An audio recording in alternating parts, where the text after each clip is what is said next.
This is a story I've written. It's called Whispers and it's a scary story. We were in the car heading towards our destination, a cottage. We were staying in it for a couple of days. Unfortunately, the weather was not a good start to our time away. Rain was hammering against the windows and the fog was looming up ahead like a thick white blanket. It was about 8:30 p.m, very dark. As we arrived, I cautiously opened the door and we all stepped inside, my mum, dad and my older sister Hayley. As soon as I stepped inside, I got this unsettling feeling. There were marks and stains on the walls and the bottom of the curtains were ripped. This wasn't at all what we were expecting when Mum booked the cottage for a weekend away. After several minutes, my Rottweiler, Ollie, just kept staring at the walls. His staring turned into growls. I tried to ignore it. After exploring the cottage with Hayley, everyone decided to go to bed. It was 10:30 p.m. For some reason, I was not looking forward to the night ahead.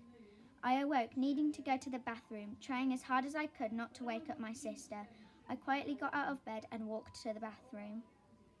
As I got back to the room, I was surprised to find the door closed and I distinctly remember leaving it open. When I twisted and pushed the door handle, it didn't open. I pushed with all my strength, but it wouldn't budge. "Hayley, this isn't funny," I yelled. No answer. I let go of the handle and the door immediately swung open, crashing against the wall behind it. "Well, that's not creepy at all," I murmured. It must have just jammed, so I tried not to think about it too much. My sister woke up before me and was already eating breakfast. I was about to get my slippers on, but I suddenly got the feeling that someone or something was watching me.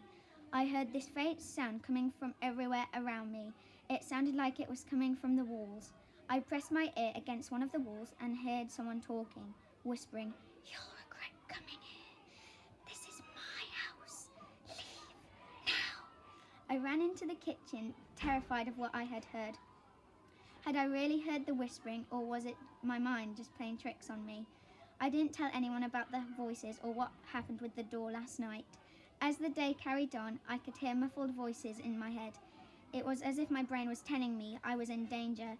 I wasn't looking forward to that night. There was something very unnerving about the whole place, and I knew that Ollie felt it too. He was usually such a calm dog, but here he was pacing in front of the walls, tail hanging down to the ground, but his hackles raised. I'd never seen him acting so strange.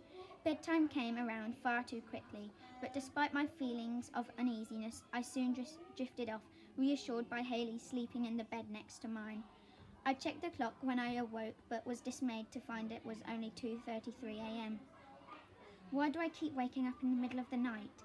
The dark was so silent and still, it took a while for my eyes to adjust. When they did, I could make out a shape in the corner of the room. It looked like a figure, like Hayley. She was standing motionless, her long hair like a waterfall down her back. What was she looking at?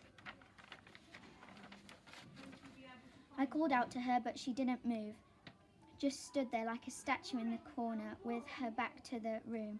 I went over and touched her shoulder and she spun around, startled. "What's happening? What am I doing out of bed?" she asked.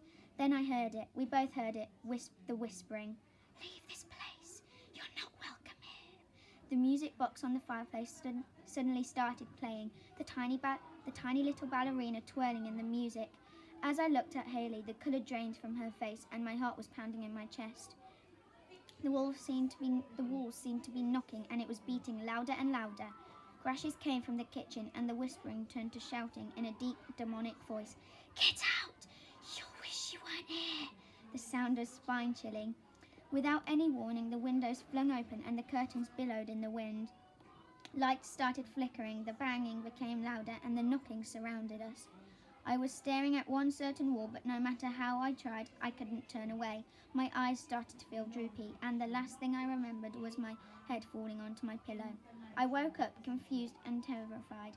I was in the car, Hayley beside me, and Mum and Dad in the front. Ollie was sat in the boot, whimpering.